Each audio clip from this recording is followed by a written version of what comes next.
ठीक आहे.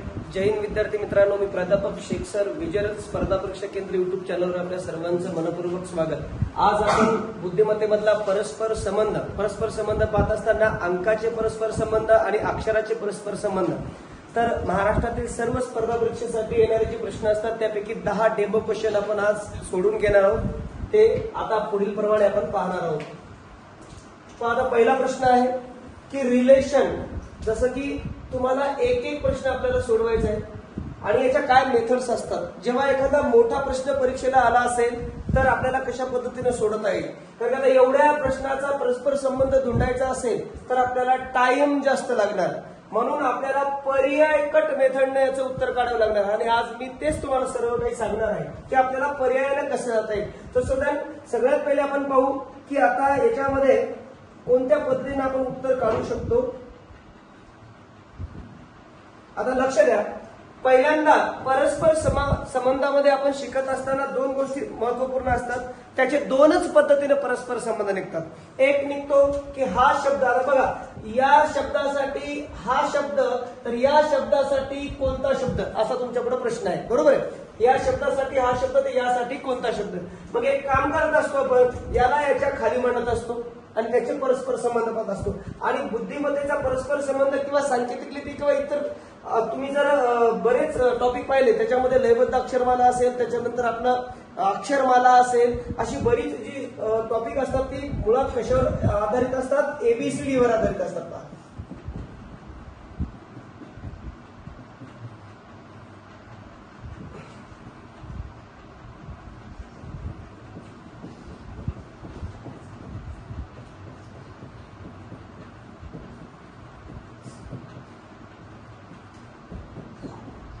आता तुमच्या सर्वांना ही ABCD परीक्षेत गेल्यानंतर पेपरवर लिहिता येते. लक्षात आलं, काही कॉपी वगैरे धरल्या जात नाही आणि याचे नंबर सगळ्यांना पाठ असतात. आता ABCDचे अक्षर किती आहेत? 26. म्हणजे याला नंबर किती असतील? 26, बरोबर. आता बघा, सगळ्यात पहिले आपण हा प्रश्न सोडवण्याचा प्रयत्न करू. आता जर या प्रश्नाला याच्या खाली मांडलं, जास्त अक्षरं मांडायची नाही. पहा किती मांडायची, इथं घेतलं P, Q, K, एवढंच बघायचं. एवढ्या अक्षराचा संबंध बघायचा. जर याचा संबंध अशा पद्धतीने येत असेल तर 100% पुढच्या शब्दाचा सुद्धा असा संबंध येतो. आता बघा RP मध्ये काय फरक आहे. जर तुम्ही ABCD पाहिली, RP मध्ये किती फरक आहे? -1 चा. EQ, आता EQ, ईचा आणि क्यूचा दूर काय नाही, संबंध नाही. तरी पण असं गृहीत धरू काहीतरी दुसरी एखादी मेथड असेल, बरोबर आहे. म्हणून आपण एक काम करू, जर RP मायनसचा असेल तर 100% पुढच्या प्रश्नाचं उत्तर सुद्धा -1च येणार. म्हणून आपण एक काम करू, S-1. आता पहा, S-1 काय असते रे? Q आलं.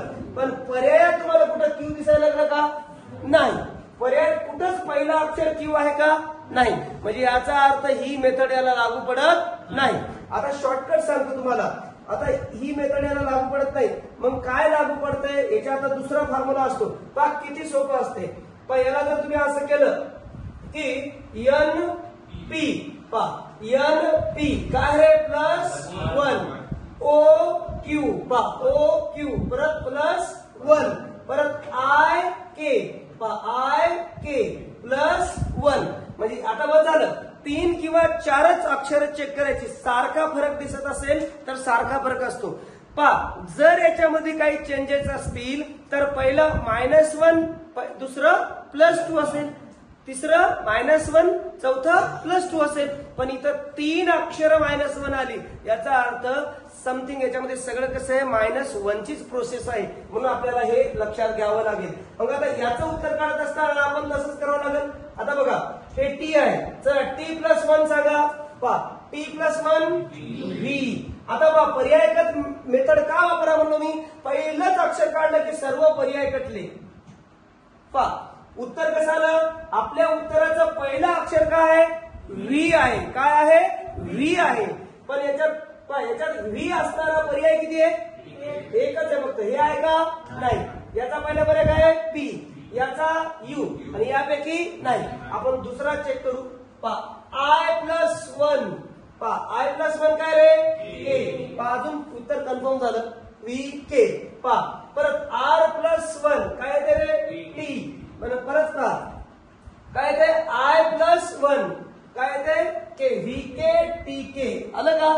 म्हणजे याचा अर्थ अशा पद्धतीने 1+ उत्तर आहे त्याच्यामध्ये, हे आपल्याला समजायला हरकत नाही. आता त्याच्यानंतर बघा परत आपण पाहू. आता हे उदाहरण पहा, याच्यामध्ये कितवं पद काढायला सांगितलं? तिसरं पद.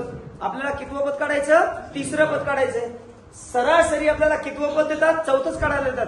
पण कधी पहिलं पद बी देतील, कधी तिसरं देतील, कधी दुसरं देतील, कधी चौथं देतील. कोणतंही देऊ शकता, कारण की परीक्षा घेणारा आपला सोयरा असतो का? नाही. आपल्याला याच्यावरून प्रश्न काढणार नाही, ते सगळं आपल्याला मॅनेज करावं लागतंय. ठीक आहे. आता बघा, याचा अर्थ असा होतो की RST जसे GHI तर QPO जसे काय. बरोबर.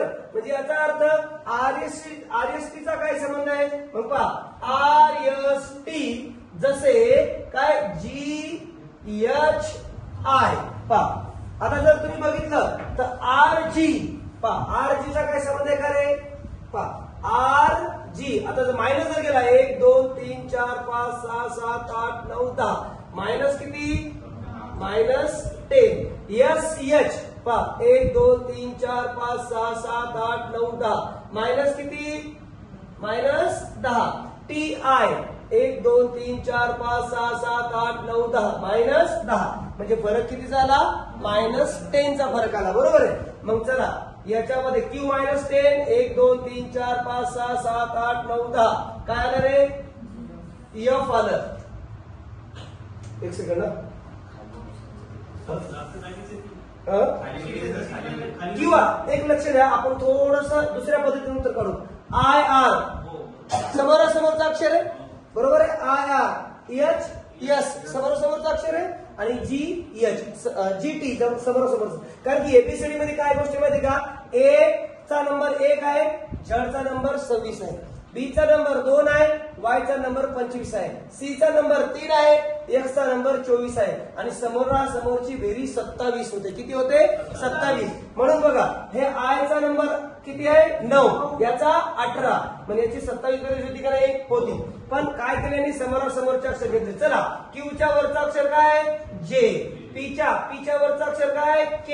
O च्या वरचा अक्षर काय? L. JKL. ठीक आहे. इथं L आहे बघ, JKL. O च्या वर L आहे. उत्तर काय येईल?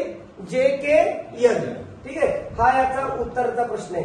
आता बघा हे याच्यामध्ये कितवं अक्षर काढायचं? चौथं. कितवं पद काढायचं? चौथं. मग चौथं पद काढायचं तुम्हाला. मग बघा की DOG आणि खाली काय रे? GRJ. आता D आणि G याचा नंबर किती आहे? 4. याचा नंबर किती आहे? 7. पहा याचा नंबर किती आहे? 15.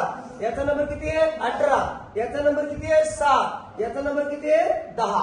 बरोबर आहे. मग जर तुम्ही असं केलं तर पहा 4 किती? 7. 3. 15 किती? 18. 3. 7 किती? 10. 3. म्हणजे प्रत्येकात मूळ अक्षराच्या अंकामध्ये 3 काय केले? प्लस केले. मग बघा इथं काय रे? 20. इथं 3. इथं 11. मग सांगा 20 आणि 3 23. 3 आणि 3 6. हे की नाही? 2 आणि 3 किती रे? याचा 2 नंबर. 2 आणि 3 5. 11 आणि 3 14. म्हणजे WEN हे त्याचं उत्तर आहे. WEN हे त्याचं काय उत्तर आहे. आता बघा हे प्रश्न पण असाच आहे. हा तर एवढा सोपा आहे बघा.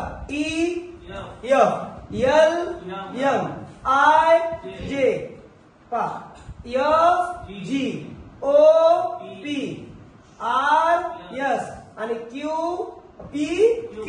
मग इथे बघा H काय रे?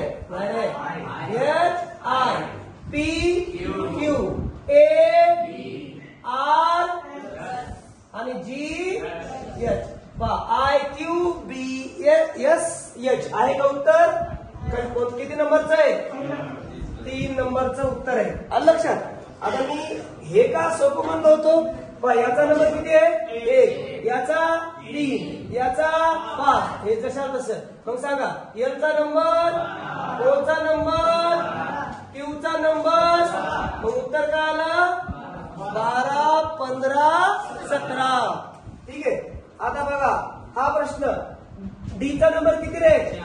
E चा, या E चा, याचा मग 4तून 1 गेला, परत 5तून 1 गेला, परत 5तून 1 गेला, 6तून 1 गेला. मग याचे मूळ नंबर राहिले 6, 7, 3. मग 6तून 1 गेला, 7तून 1 गेला, 3तून 1 गेला, 2तून 1 गेला. म्हणजे 56, 21 आहे का कुठं? हे 56, 21. लक्षात आलं का रे? आता बघा बी. आता पहा बी साठी 25 आलं, जी साठी 20 आलं आणि एच साठी 19. म्हणजे बीच्या खालचा अक्षर वाय आहे. काय आहे? वाय. आणि वायचा नंबर किती आहे? 25. दोघांची बेरीज किती? 27. म्हणजे समोरचे अक्षर आहेत. मग सांगा सीच्या समोरचं अक्षर काय? 24 नंबरचं. बरोबर आहे. डीच्या 23 नंबरचं. आणि एलच्या किती? एल 15. म्हणजे पहा एक्स डब्ल्यू सॉरी ह्याची गरज नाही, हे नंबरच आहे. उत्तरात काय नंबर आहे? 24, 23, 15. उत्तर काय? 24, 23, 15. आलं का रे? मग आता पहा हे याचं 54 आलं तर याचं काय येईल म्हणते? मग 12 अधिक 14 अधिक किती? 13 अधिक 15 बरोबर 54. या अक्षराच्या अंकाची बेरीज केली, किती आली? 54. मग एच बरोबर किती? 8. इथं अधिक किती? 15. अधिक किती? 15. के बरोबर किती? 11. बरोबर आहे. मग बेरीज किती? 15 आणि 15 30. मग 30 आणि 8 38. 38 आणि 11 किती? 49. पहा आता हा प्रश्न पहा बीचा नंबर किती रे? 2. एचा, जीचा, एचा. मग 2तून 1 गेला, 1तून 1 गेला, 7तून 1 गेला, 1तून 1 गेला. बरोबर आहे. मग पहा याचा 20, याचा 1, याचा 4, याचा. मग म्हणा 20तून 1 गेला, चला 1तून 1 गेला, 4तून 1 गेला, 1तून 1 गेला. 19, 030 आहे का? आलं? समजलं? आता पहा हा प्रश्न. आता पहा याचा नंबर किती आहे? 6. याचा 20, 8, 3. मग इथं पण 6तून 1 टाकला 7 है ना. 20तून 1 घातला 19. पहा 8 1 टाकला 9 आणि 3तून 1 घातला 2. म्हणजे +1 -1 आहे की नाही?